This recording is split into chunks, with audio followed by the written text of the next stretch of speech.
ایک دن آپ صلی اللہ علیہ وسلم مدینہ میں احد کے پہاڑ پر کھڑے تھے اور ان کے ساتھ اسلام کے 3 بڑے خلیفہ ابو بکر، عمر اور عثمان رضی اللہ تعالیٰ عنہ بھی تھے۔ لیکن اچانک ایک زلزلہ آیا اور احد کا پہاڑ ہلنے لگا اور آپ صلی اللہ علیہ وسلم نے کہا، اے احد کے پہاڑ رک جا، تیرے اوپر ایک نبی، ایک صدیق اور 2 شہید کھڑے ہیں۔ اس حدیث کے بعد آپ صلی اللہ علیہ وسلم فوت ہو گئے، لیکن حضرت عمر اپنی پوری زندگی ان کی یہ بات بھول نہیں سکے۔ اسی لیے اپنی پوری خلافت میں حضرت عمر ایک بہت ہی عجیب دعا مانگا کرتے تھے کہ یا اللہ مجھے شہادت کی موت دے، لیکن شہادت بھی ایسی جو رسول اللہ صلی اللہ علیہ وسلم کے شہر مدینہ میں ملے۔ حضرت عمر کی یہ دعا سن کر لوگ ان سے پوچھتے تھے کہ ایسا کیسے ہو سکتا ہے؟ اب تو عرب میں ساری جنگیں ختم ہو چکی ہیں اور مدینہ دنیا کی سب سے سیف سٹی ہے، تو یہاں پر آپ کو کوئی کیسے شہید کرے گا؟ لیکن حضرت عمر کہتے تھے کہ اگر اللہ نے چاہا تو ایسا ہو کر رہے گا۔ لیکن حضرت عمر کی شہادت دنیا کا کوئی چھوٹا موٹا ایونٹ نہیں تھا، کیونکہ شہید ہونے سے پہلے حضرت عمر نے دنیا کی سب سے بڑی ایمپائر بنائی تھی، اتنی بڑی ایمپائر کہ آدم علیہ السلام سے لے کر حضرت عمر تک اس سے بڑی ایمپائر کوئی نہیں بنا سکا تھا۔ مطلب حضرت عمر رضی اللہ تعالیٰ عنہ کی empire Alexander the great, Julius Caesar اور ایون فرعونوں سے بھی بڑی ایمپائر تھی۔ لیکن آج افسوس کی بات یہ ہے کہ مسلمانوں کے علاوہ پوری دنیا حضرت عمر کو صرف عمر کہتی ہے، ایون گوگل میں بھی انہیں صرف عمر کہا جاتا ہے۔ لیکن الیگزینڈر کو آج پوری دنیا الیگزینڈر دی گریٹ کے نام سے یاد کرتی ہے، حالانکہ الیگزینڈر کی ایمپائر حضرت عمر کی خلافت کے سامنے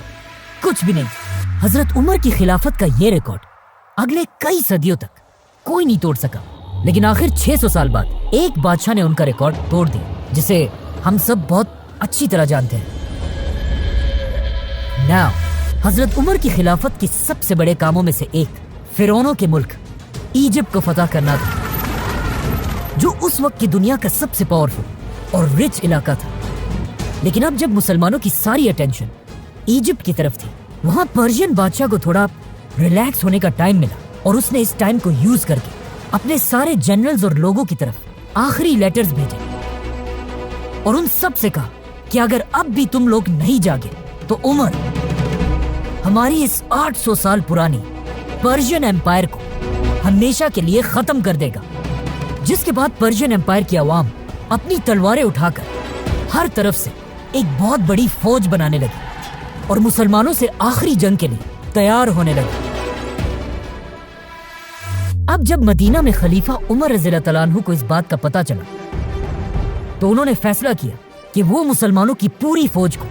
ایک جگہ جمع کر کے پرشین ایمپائر سے آخری لڑائی کے لیے بھیجیں گے۔ لیکن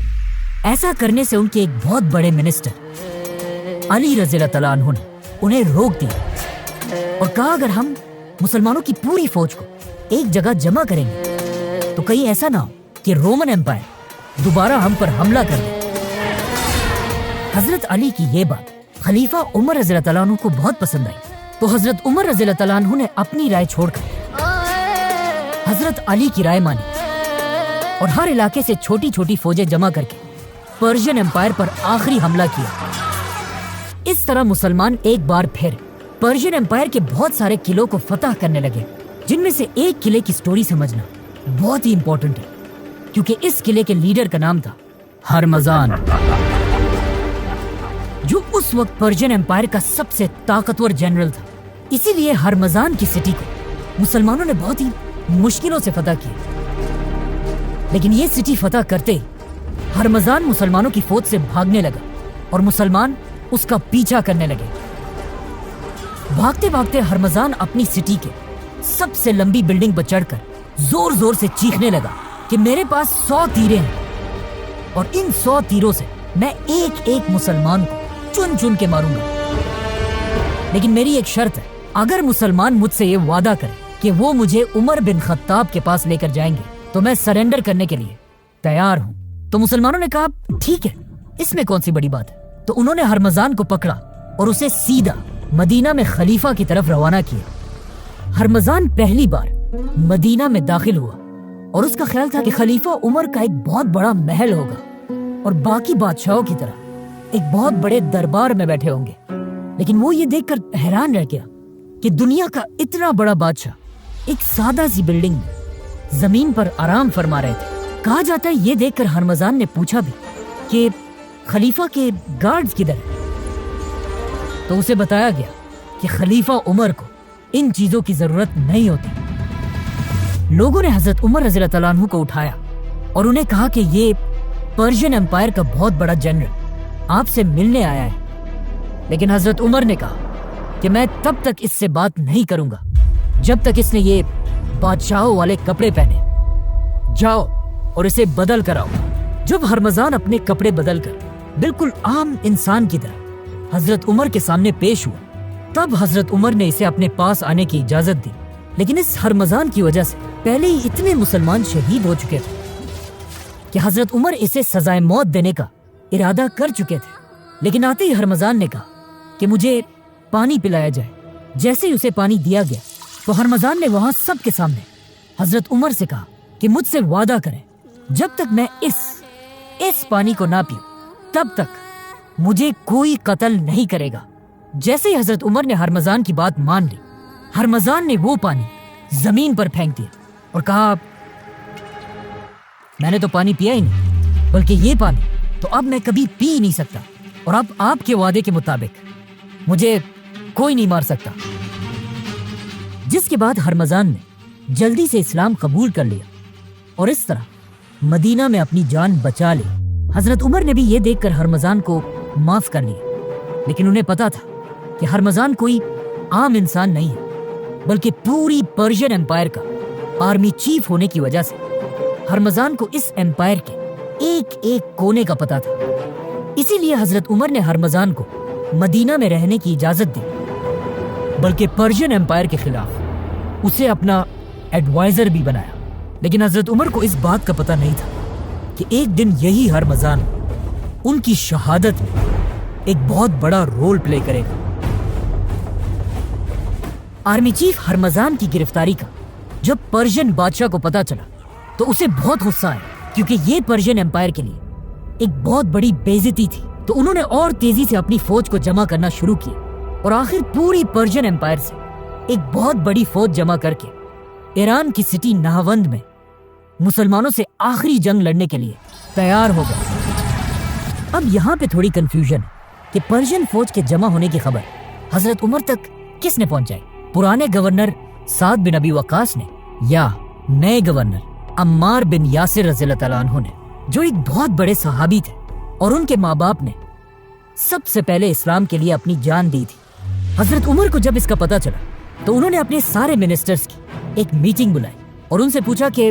ہمیں کیا کرنا چاہیے، جس پر حضرت عثمان نے انہیں مشورہ دیا کہ آپ کو خود ایک بہت بڑی فوج لے کر پرشین بادشاہ سے لڑنے کے لیے جانا چاہیے۔ لیکن حضرت علی نے کہا کہ نہیں، خلیفہ کو مدینہ میں رہ کر کسی اور کو بھیجنا چاہیے۔ تو حضرت عمر نے ایک بار پھر حضرت علی رضی اللہ تعالیٰ عنہ کی رائے کو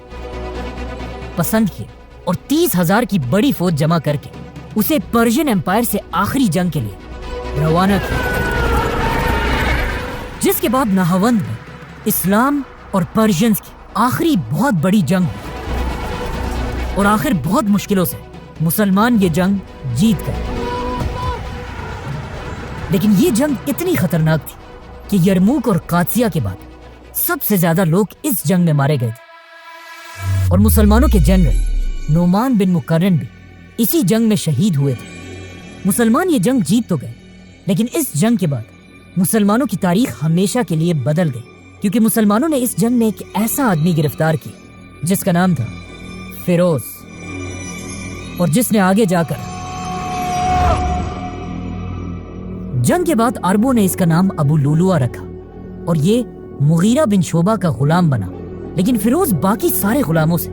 بہت ہی ڈیفرنٹ تھا، کیونکہ یہ اس زمانے کا ایک قابل لوہار تھا، جسے دیکھ کر ابو لولوا کا ماسٹر مغیرہ بن شعبہ اسے مسلمانوں کے کیپٹل مدینہ لے کر آیا وہاں پر یہ اپنے ماسٹر کے لیے لوہے کا کام کرتا تھا اور وہ یہیں پر مدینہ میں رہنے لگا۔ وہاں پرشین ایمپائر میں اب مسلمانوں کے پاس فری ہینڈ تھا اور مسلمان آسانی سے ہر علاقے کو فتح کرنے لگے، یہاں تک کہ مسلمانوں کی ایک فوج اوپر آذربائیجان تک پہنچی اور مسلمانوں کی دوسری فوج تاریخ میں پہلی بار حضرت عمر کی خلافت میں انڈیا کے بارڈرز کو کراس کر کے اندر داخل ہوئی، جو آج پاکستان کا علاقہ بلوچستان ہے، اور اسی طرح یہ سارا علاقہ پوری پرشین ایمپائر ہمیشہ کے لیے ختم ہو گیا۔ آخر یہ دیکھ کر پرشین بادشاہ بھی مسلمانوں سے بھاگنے لگا، اور جب اسے پوری دنیا میں کوئی جگہ نہیں ملی تو مجبوراً اسے چائنا میں جا کر رہنا پڑا، اور چائنا کے بادشاہ نے اسے بہت اچھی طرح ویلکم کیا۔ یہ اسی پرشین بادشاہ کا پوتا تھا جسے اس سے بہت سال پہلے رسول اللہ صلی اللہ علیہ وسلم نے ایک لیٹر بھیج کر اسلام کی طرف آنے کی دعوت دی تھی، اور اس بادشاہ کے دادا نے رسول اللہ صلی اللہ علیہ وسلم کے لیٹر کو بہت ہی غرور سے پھاڑ دیا تھا۔ لیکن اب حضرت عمر کی فوج نے پوری پرشین ایمپائر کو ہمیشہ کے لیے فتح کر لیا تھا۔ مطلب مسلمانوں کی یہ خلافت جو ایک زمانے میں چھوٹی سی مدینہ کی ریاست تھی، اب انڈیا اور چائنا تک پھیل چکی تھی اور دنیا کی سب سے بڑی سپر پاور تھی۔ لیکن جیسے ہی مسلمانوں کی فوج پاکستان کے بارڈر کے قریب پہنچی، یہ حضرت عمر کی خلافت کا آخری ٹائم تھا، کیونکہ اس کے کچھ ہی دنوں بعد حضرت عمر رضی اللہ تعالیٰ عنہ کو شہید کر دیا گیا۔